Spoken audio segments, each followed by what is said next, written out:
పితా పుత్ర పవిత్రాత్మ నామమున ఆమెన్. క్రీస్తునాథుని యందు మిక్కిలి ప్రియ సహోదరి సహోదరులారా, క్రీస్తు మోక్షారోహణ మహోత్సవ వాక్య పరిచర్యకి మిమ్మందరినీ ప్రేమతో ఆహ్వానిస్తున్నాను. అపోస్తుల కార్యాలు 1వ అధ్యాయము 9వ వచనము నుండి 11వ వచనము వరకు. ఈ మాటలు పలికిన పిదప వారు చూచుచుండగా యేసు పరలోకమునకు కొనిపోబడెను. అప్పుడు వారి కనులకు కనబడకుండా ఒక మేఘము ఆయనను కమ్మివేశను. ఆయన వెళ్ళుచుండగా వారు ఆకాశం వైపు తేరిపార చూచుచుండెరి.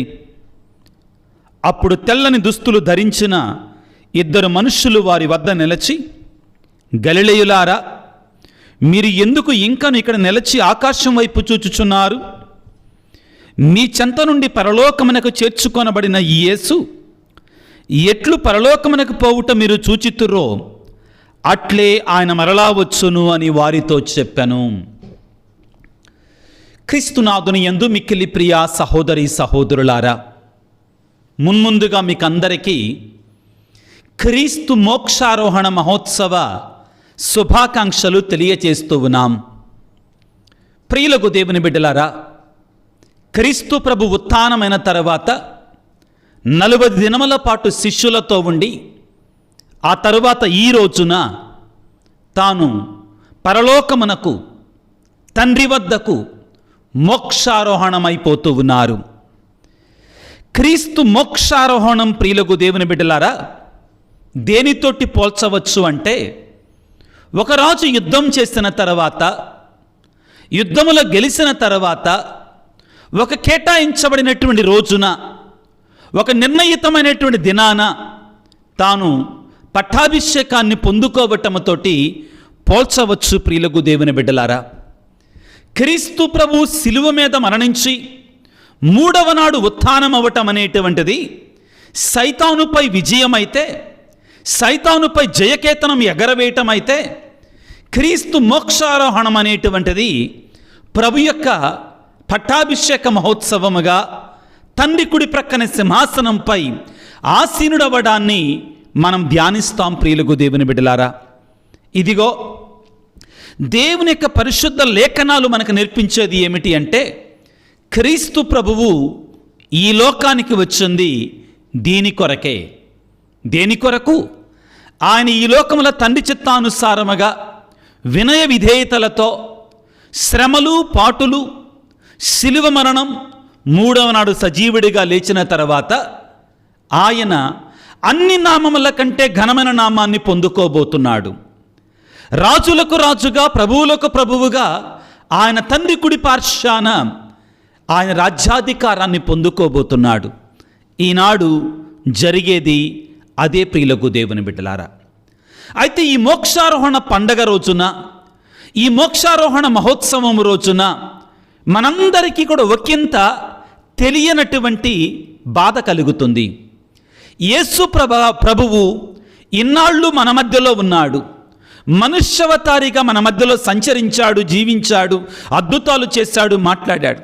కానీ ఇప్పుడు మనను విడిచిపెట్టి వెళ్ళిపోతున్నాడే, మనను విడిచిపెట్టి ఆయన స్వర్గానికి వెళ్ళిపోతున్నాడే అనేటువంటి ఒకలాంటి లోటు మనకు కనబడుతుంది ప్రియులారా. కానీ క్రీస్తు ప్రభు ఈ లోకము నుండి పరలోకానికి వెళ్ళింది ఆయన పైనుండి మనల్ని దీవించటానికి, ఆ పైనుండి మనకి బలాన్ని ఇవ్వడానికి, పైనుండి మనల్ని ఇంకా స్పష్టంగా చూచి తన యొక్క దారిని చూపించటానికి, పరిశుద్ధాత్మని మనకి ప్రసాదించటానికి. ప్రియులారా, పక్షులన్నిటిలో కూడా రారాజు గ్రద్ద. గ్రద్దని పక్షిరాజు అంటారు, కింగ్ ఆఫ్ ద బర్డ్స్ అంటారు. గద్దని పక్షిరాజు అంటారు. ఈ గ్రద్ద జీవితము నుండి, గ్రద్ద చేసేటువంటి పనుల నుండి మనము ఆత్మీయంగాను లౌకికంగాను చాలా సందేశాలు నేర్చుకోవచ్చు, చాలా ఆదర్శాలు తీసుకోవచ్చు, చాలా సుమాతృకని మనం స్వీకరించవచ్చు. వాటిలో ఒకటి ఏమిటి అంటే, ఈ గ్రద్ద తన పిల్లలతో తాను వ్యవహరించే రీతి, ఆ గద్ద పిల్లలతో తాను ప్రవర్తించేటువంటి రీతి, గ్రద్దకి పిల్లలు కలగగానే ఆ పిల్లలని చాలా సురక్షితంగా భద్రపరచుకుంటుంది. వాటి మీద ఈగ వాలకుండా కాపాడుకుంటుంది. ఎటువంటి అపాయం రాకుండా సంరక్షిస్తుంది. వాటికి కావలసిన ఆహారాన్ని ప్రేమతో తెచ్చిపెడుతుంది. కానీ ఒక సమయం వచ్చినప్పుడు తానే స్వయంగా ఆ గ్రద్ద తన పిల్లలని తన రెక్కల మీద మోసుకుంటూ బాగా ఎత్తైన స్థాయికి వెళ్ళి అక్కడికి వెళ్ళిన తర్వాత ఆ గ్రద్ద తన పిల్లలని ఒక్కసారిగా గాలిలోనికి విడిచిపెడుతుంది. అది చూసినప్పుడు మనకి గగుర్పాటు వస్తుంది, భయం కలుగుతుంది. ఒక రకంగా గ్రద్ద మీద కోపం వస్తుంది. గ్రద్దకు ప్రేమ లేదా, గ్రద్దకు మమకారం లేదా అనిపిస్తుంది.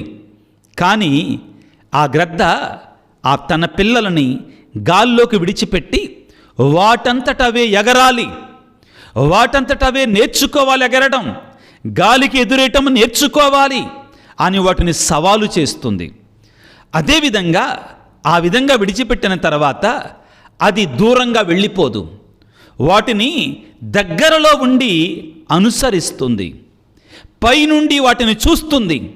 ఒకవేళ వాటిలో ఏదైనా ఒక పిల్ల ప్రమాదవశాత్తు కిందికి పడిపోతుంటే ఆ గ్రద్ద కిందికి వచ్చి మరలా దానిని పైకి ఎత్తి లేపుతుంది. ఇది గ్రద్ద నుండి మనం నేర్చుకోవాల్సింది. ప్రియులారా, గ్రద్ద ఆ విధంగా తన పిల్లలని గాలిలో విడిచిపెట్టింది కాబట్టి గ్రద్ద తన పిల్లలను విడిచిపెడుతుందా పూర్తిగా?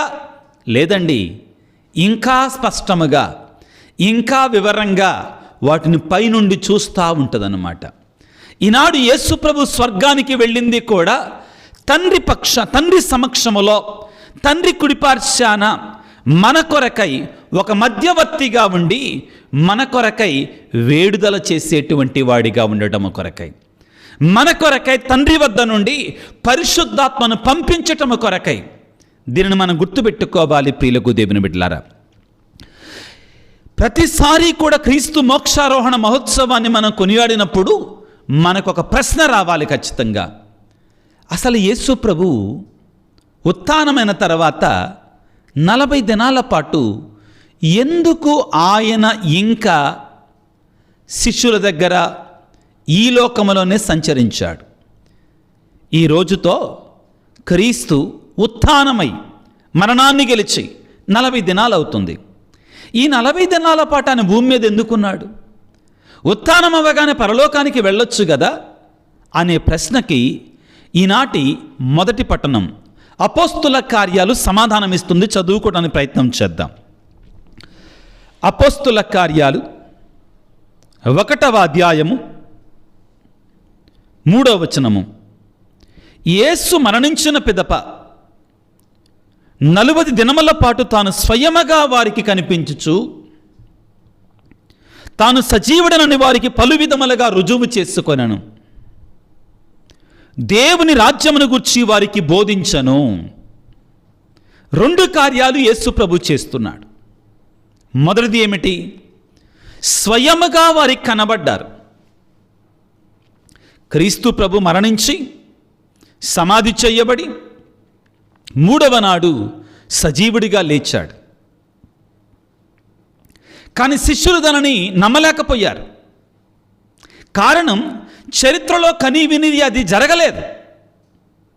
మొదటిగా ఏమిటి అంటే, ఆయన ఏం చేశారట? తాను సజీవుడనని వారికి పలు విధములుగా రుజువు చేసుకున్నాడు. ఎందుకు 40 దినాల పాటు ఈ లోకంలోనే ఉన్నాడు?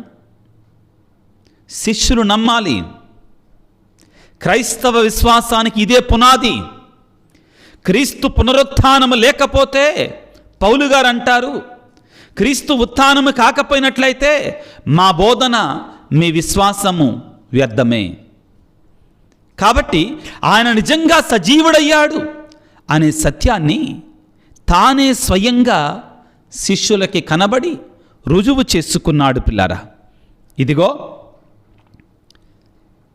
లూకా సువార్త 24వ అధ్యాయం 39వ వచనములో ప్రభు ఉత్థానమైన ప్రభు శిష్యుల దగ్గరికి వచ్చి నా చేతులు నా ప్రక్కను చూడండని ఆయన స్పష్టముగా తనను తాను ఎరుకపరచుకున్నాడు. ఇదిగో నేను నిజంగా లేచాను, మరణించినటువంటి వాడిన నేనే ఇప్పుడు సజీవుడన లేచి మీ దగ్గరికి వచ్చాను అని లూకా 24:39 ఆయన ఎరుకపరచుకున్నాడు. యోహాను సువార్త 20వ అధ్యాయం 27వ వచనములో తోమాసు గారితో, ఇదిగో తోమాసు, నీ వ్రేలి ఇక్కడ ఉంచుము, నీ చేతిని నా డొక్కలో ఉంచుము, అవిశ్వాసివి కాక విశ్వాసివై ఉండు మన పలకగానే తోమాసు గారు విశ్వాసాన్ని వ్యక్తం చేస్తూ, ఓ నా ఏలినవారా, ఓ నా సర్వేశ్వర, నా ప్రభువా, నా దేవా ఆయనని ప్రభువును చూచి పలకటం జరిగింది. తద్వారా ఆయన సజీవుడని తోమాసు గారు మాత్రమే కాకుండా మిగిలిన శిష్యులందరూ కూడా విశ్వసించారు. ఆ తరువాత ఇదిగో పౌలు కొరింథీయులకు రాసిన మొదటి లేఖలో 15వ అధ్యాయం 5-8 వరకు వచనాలలో ప్రభువు పేతురుకి అదేవిధంగా 12 మందికి పదే పదే కనబడ్డారని రాయబడి ఉంది. ఆయన కనబడి ఆయన సజీవుడను నిరూపించుకున్నాడు. ఎందుకు నిరూపించుకోవాలి? ఇదే ప్రియులకు దేవునిలో మన ప్రశ్న. 40 దినాల పాటు ఎందుకున్నాడు అంటే నిరూపించుకోడు. ఎందుకు నిరూపించుకోవాలి అంటే పరిసయ్యులు, ధర్మశాస్త్ర బోధకులు, సైనికులు యేసు ప్రభు లేవలేదు అనే ప్రచారం చేయాలనుకున్నారు. శిష్యులు భయపడ్డారు. ఉత్థానుడైన యేసు ప్రభు దగ్గరకు వస్తేనే భయపడ్డారు. యోహాను సువార్తలో 20వ అధ్యాయంలో మొట్టమొదటిగా మగ్దలా మరియమ్మ వెళ్ళింది, ప్రభువుని ఎవరో ఎత్తుకొని పోయారని ఇంటికి వచ్చి చెప్పింది. మగ్దలా మరియమ్మతో పాటు పేతురు, యోహానులు పరిగెట్టారు. పై వస్త్రము తుండుగుడ్డ పక్కనే మడతబెట్టి ఉండటాన్ని చూశారు, కానీ విశ్వసించలేదు. వారికి విశ్వాసము కలిగేటట్లుగా ప్రభువు 40 దినాల పాటు ఈ లోకములోనే ఉండే ఉత్థానమైన తర్వాత పదే పదే వారికి కనబడ్డారు. కాబట్టి అపోస్తుల కార్యాలు 1వ అధ్యాయము 3వ వచనములో తాను సజీవుడనని వారికి పలు విధములుగా రుజువు చేసుకున్నాడు. రెండవది, ఎందుకు యేసు ప్రభు ఉత్థానమైన తర్వాత 40 దినాల పాటు ఇంకా ఈ భూమి మీద ఉన్నారు? రెండవ కారణం ఏమిటి అంటే ప్రియులారా, ఇదిగో దేవుని యొక్క రాజ్యాన్ని గురించి శిష్యులకి బోధించారు. ఇక్కడ వాక్యం రాయబడి ఉంది, దేవుని రాజ్యమును గురించి వారికి బోధించను. మనకు ఒక ప్రశ్న రావాలి ఇప్పుడు. అదేంటి, దైవరాజ్యాన్ని గురించి యేసు ప్రభు తన యొక్క సువార్త ప్రకటన ప్రారంభించినప్పటి నుంచి బోధించాడు కదా, మళ్ళీ ఇప్పుడు బోధించటం ఏంటి? ఇక్కడేనండి, క్రీస్తు ప్రభు ఈ లోకములో ఉన్నప్పుడు ఆయన బోధించినవి వారికి కొన్ని విషయాలు అర్థం కాల. ముఖ్యంగా తన ఉత్థానాన్ని గురించి ఆయన బోధించిన విషయాలు వాళ్ళకి అర్థం కాల. తన శ్రమల గురించి ఆయన బోధించిన వాళ్ళకి అర్థం కాల. అర్థమైనట్లయితే వాళ్ళు పారిపోయేవాళ్ళు కాదు. యేసు ప్రభు బంధించబడినప్పుడు అర్థం కాలేదు కాబట్టే వాళ్ళు పారిపోయారు. అదేవిధంగా అపోస్తులు ప్రియులారా యేసు ప్రభువుని ఒక పొలిటికల్ మెస్సయ్యాగా మాత్రమే చూశారు, ఒక రాజకీయమైనటువంటి మెస్సయ్యాగా చూశారు. ఆయన శ్రమల పాలవుతాడు, మరణిస్తాడు, 3వ నాడు లేస్తాడు, ఇవన్నీ వాళ్ళు ఊహించలేకపోయారు. ఊహకందే అందనటువంటివి. దైవరాజ్య వ్యాప్తిలో ఇదే కేంద్ర బిందువు. యేసు ప్రభు యొక్క శ్రమలు, మరణ, పునరుత్థాన, మోక్షారోహణాలు ఇవే కేంద్ర బిందువులు ప్రియులారా, ఇవే కేంద్ర బిందువులు. ఇవి లేకుండా దైవరాజ్యము లేదు. కాబట్టే ఏమనింది వాక్యం? దేవుని రాజ్యమును గురించి వారికి బోధించను. ఎలా బోధించాడు? కొన్ని వాక్యాలు ధ్యానం చేద్దాం. ఉత్థానమైన క్రీస్తు ప్రభు, మరణాన్ని గెలిచిన యేసు ప్రభు శిష్యుల దగ్గరకు వచ్చినప్పుడు ఏమని బోధించారు? లూకాసు వార్త 24వ అధ్యాయము 45వ వచనాన్ని చదవండి. ఏమని ఉంటుంది? వారు గ్రంథములు గ్రహించున్నట్లు వారి మనస్సును తెరచేటట్లుగా వాక్యాన్ని వారికి బోధించారు. ప్రవచనాలు ఏమని బోధించాయి ఆయన గురించి? మనుష్య కుమారుడు శ్రమలు పొంది, మరణం పొంది, 3వ నాడు ఉత్థానుడొకటి అగత్యమని మీకు బోధించలేదా? వివరించారు ఉత్థానం. ఇప్పుడు అర్థమైద్దండి. పోస్ట్ రిజరెక్షన్ వాళ్ళకి అర్థమవుద్దండి.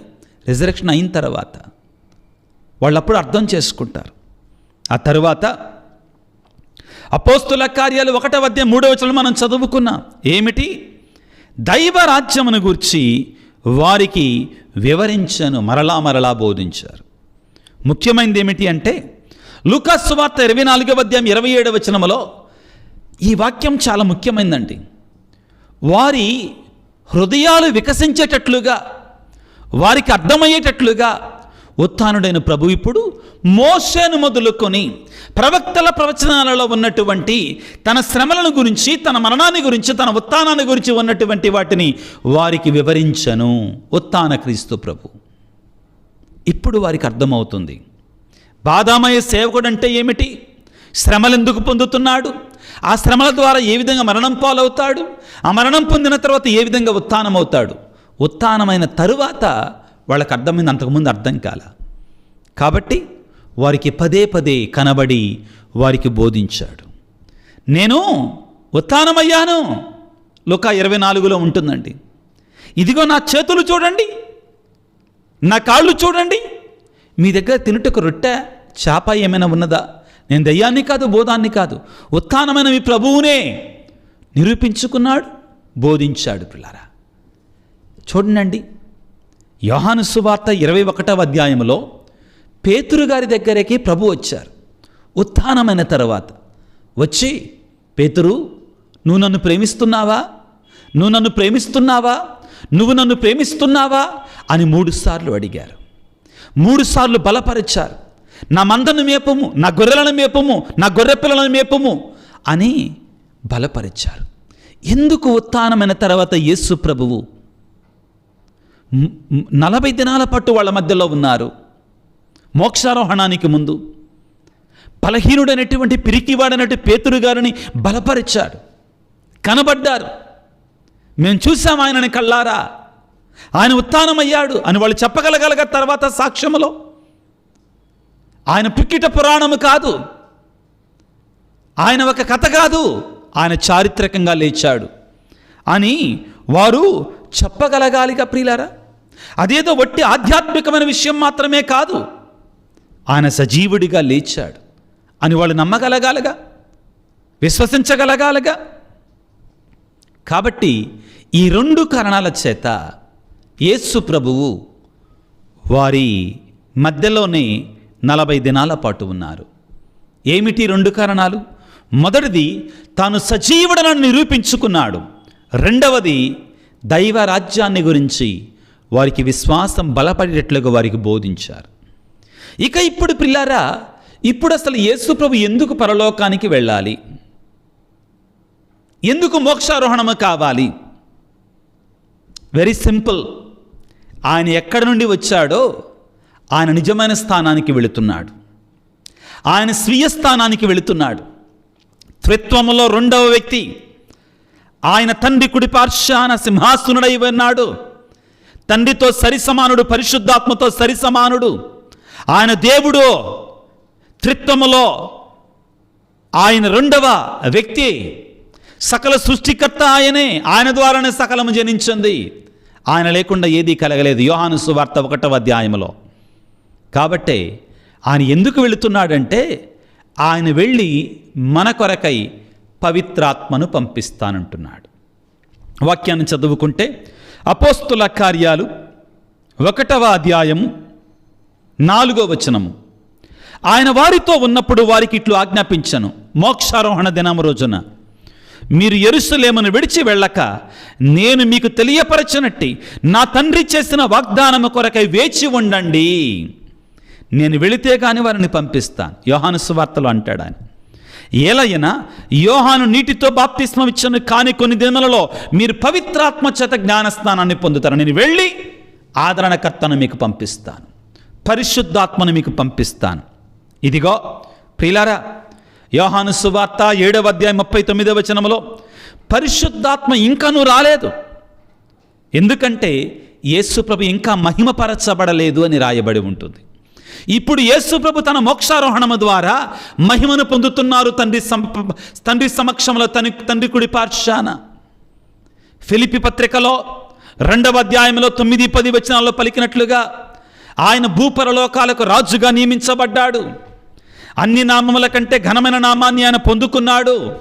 ఆయన తండ్రి కుడి ప్రక్కన సింహాసనాసీనుడై ఉన్నాడో.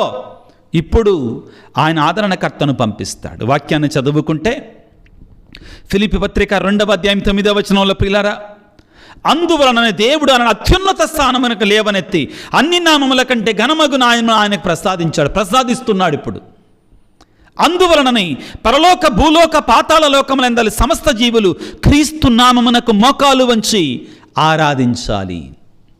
ఇప్పుడు అక్కడికి వెళుతున్నాడు. అక్కడికి వెళ్ళి మన కొరకై తన ఆత్మని, తన వాగ్దానం చేసినటువంటి ఆ పరిశుద్ధాత్మని ఇప్పుడు పంపిస్తున్నాడు. పిల్లరా, అదే విషయాన్ని మోక్షారోహణానికి ముందుగా ఈ విధంగా పలుకుతున్నాడు. ప్రియులకు దేవుని వెళ్ళారా, ఇదిగో తండ్రి వాగ్దానము చేసిన పరిశుద్ధాత్మ కొరకై వేచి ఉండండి. అపోస్తుల కార్యాలు 1వ అధ్యాయం 4వ వచనం, పరిశుద్ధాత్మను పంపటము కొరకే క్రీస్తు పరలోకానికి వెళుతున్నారు. గుర్తుంచుకోవాలి మనందరము కూడా. ఆ తరువాత లూకా సువార్త 24వ అధ్యాయం 49వ వచనంలో, పైనుండి శక్తిని పొందు వరకు మీరు నగరముననే ఉండండి, నేను త్వరలో పంపిస్తాను. ఈ ఆదివారం మనం మోక్షారోహణ మహోత్సవాన్ని కొనియాడుకుంటే, వచ్చే ఆదివారం మనం పెంతెకోస్తు మహోత్సవాన్ని కొనియాడుకోబోతున్నాం. ఆయన వెళ్ళి పరిశుద్ధాత్మను మనకు ప్రసాదిస్తాడు. ఈనాడు అపోస్తల కార్యాలు 1వ అధ్యాయం 5వ వచనంలో, ఇదిగో తండ్రి వాగ్దానం చేసిన పరిశుద్ధాత్మ కొరకే వేచి ఉండండి అన్నాడు. అదే అపోస్తల కార్యాలు 2వ అధ్యాయం 1వ వచనం నుంచి మనం చదువుకుంటే, పరిశుద్ధాత్మ దేవుడు ఆది అపోస్తలపైకి అగ్నినాళికల రూపంలో దిగి రావటాన్ని మనం చూస్తున్నాం. క్రీస్తు ప్రభువు 2 ముఖ్యమైన కారణాల చేత వెళుతున్నాడు. మొదటిగా తన పూర్వపు స్థితికి వెళుతున్నాడు. రెండవది పరిశుద్ధాత్మను మనకు ప్రసాదించటానికి, పరిశుద్ధాత్మ అభిషేకాన్ని మనకి ఇవ్వడానికి, శ్రీ సభతో ఎల్లవేళలా ఉండటము కొరకై ఆయన పరలోకానికి వెళుతున్నాడు. ప్రియులారా, ఇప్పుడు అసలైన విషయం, యేసు ప్రభు ఏమని చెప్పాడండి? ఇదిగో మీరు యెరూషలేములోను, అపోస్తుల కార్యాలు 1వ అధ్యాయం 8వ వచనంలో, యెరూషలేములోను యూదియా సమరియా సీమలందంతటను భూదిగంతముల వరకు నాకు సాక్షులై ఉండాలి. వారి నుండి వెళుతున్న యేసయ్య వారికి ఒక బాధ్యతను అప్పగిస్తున్నాడు. ఏమిటి ఆ బాధ్యత? సాక్షులై ఉండాలి. ఈ సాక్షులై ఉండాలంటే పరిశుద్ధాత్మ శక్తి వాళ్ళకి అవసరం. పరిశుద్ధాత్మ శక్తి లేకుండా వాళ్ళు సాక్ష్యాన్ని ఇవ్వలేరు. అదే జరుగుతుంది. ప్రభు వెళ్ళటం, పరిశుద్ధాత్మ రావటం, వారు ఆ శక్తితోటి సాక్షులుగా మారడం, ఇది మనందరికీ కూడా ప్రియులారా భూదిగంతముల వరకు సాక్షులమై ఉండాలి.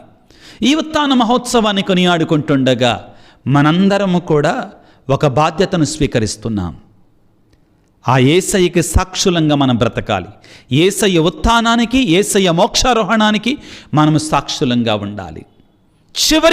చివరి సందేశం ఈ మోక్షారోహణ దినము రోజున ఏమిటి అంటే, అక్కడ ప్రభువు మోక్షారోహణం అవుతుంటే వీళ్ళందరూ చూస్తున్నారు.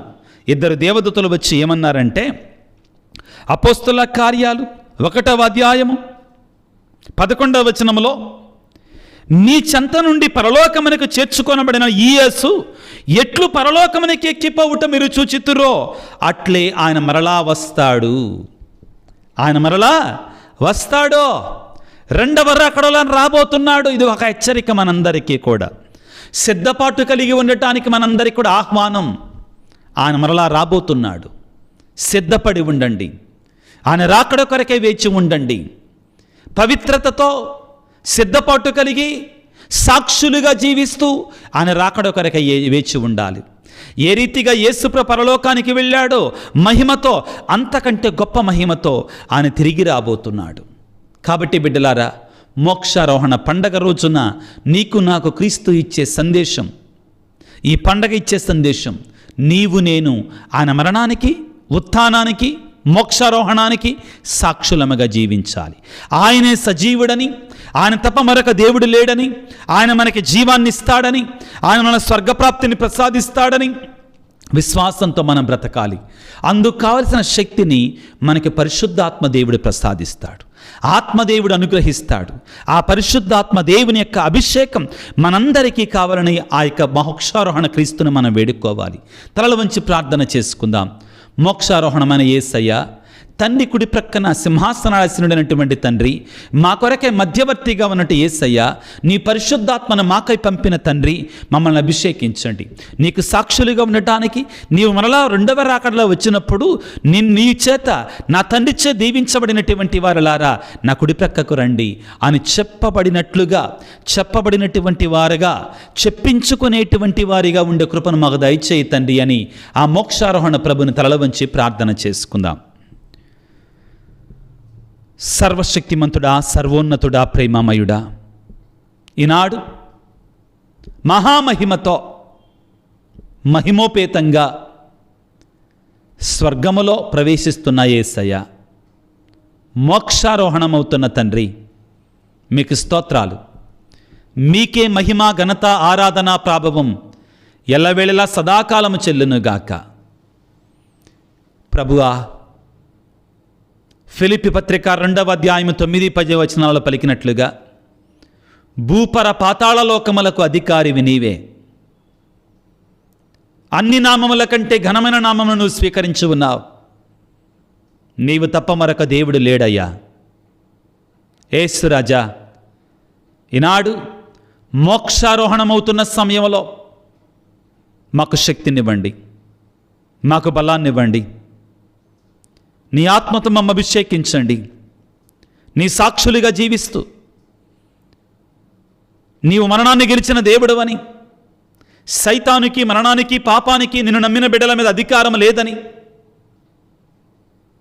నీవు ఇప్పుడు ఎక్కడైతే తండ్రి కుడి పార్శ్వాన ఉన్నావో అక్కడికి మమ్మల్ని కూడా, నిన్ను విశ్వసించిన బిడ్డలను కూడా తీసుకుని వెళతావనే సత్యాన్ని మేము గ్రహించి 10 మందికి నీకు సాక్షులుగా బోధించేటువంటి మా జీవితాల ద్వారా ప్రకటించే శక్తిని మాకివ్వండి. నీ ఆత్మాభిషేకాన్ని, నువ్వు వాగ్దానం చేసినటువంటి అభిషేకాన్ని మాకివ్వమని, నీ సాక్షులుగా మమ్మల్ని మార్చుకోమని వేడుకొనిచున్నాం. ఈనాడు ఈ వాక్య పరిచయలో పాల్గొన్నటువంటి నీ బిడ్డలందరినీ దీవించండి. నీ పరిశుద్ధాత్మశక్తితో నింపండి. అనారోగ్యంతో బాధపడుతున్న ప్రతి బిడ్డను నీ గాయపడిన హస్తాలతో తాకి స్వస్థపరచండి. నీ పరిశుద్ధాత్మ అద్భుత రీతిగా వారికి స్వస్థతలను ఇవ్వండి. ఈ క్షణంలో ప్రభుగా నీ బిడ్డలు భయంకరమైన వేదనలో ఉన్నటువంటి వారిని సందర్శించండి. ఆత్మాభిషేకంతో అద్భుత రీతిగా స్వస్థతలను ఇవ్వండి.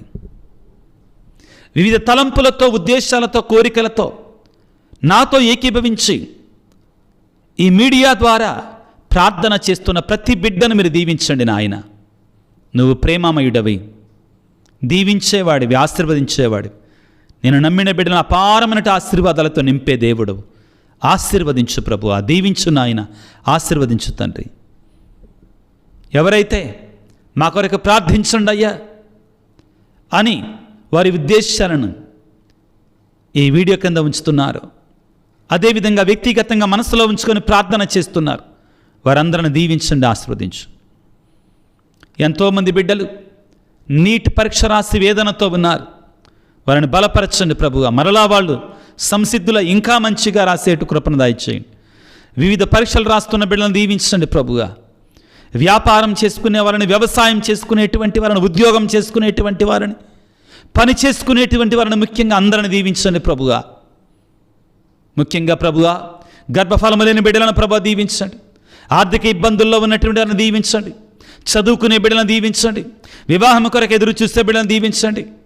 కుటుంబంలో శాంతి సమాధానం కొరకై వేచి ఉన్న బిడ్డలను దీవించండి. ఉద్యోగం కొరకు ఎదురు చూసే బిడ్డల యొక్క జీవితాలను ఫలింపచేయమని, వివిధ రకాలుగా సాతాను శక్తుల చేత పీడించబడుతున్న బిడ్డలకు విమోచన దయచేయమని, ఈ పరిచర్యకి సహాయపడుతున్న బిడ్డలను నిరంతరంగా ఆశీర్వదించమని మనాదురైన క్రీస్తు ద్వారా వేడుకొనుచున్నాము తండ్రి, ఆమెన్. ప్రభువు మీతో ఉందురుగాక, మీ ఆత్మతో ఉందురుగాక. సర్వశక్తి గల సర్వేశ్వరుడు పిత, పుత్ర, పవిత్రాత్మ మిమ్ము మీ కుటుంబాలను చల్లగా దీవించి ఆశీర్వదించి కాపాడుదురుగాక. God bless you. దేవుడు మిమ్ము దీవించుగాక. ఆమెన్.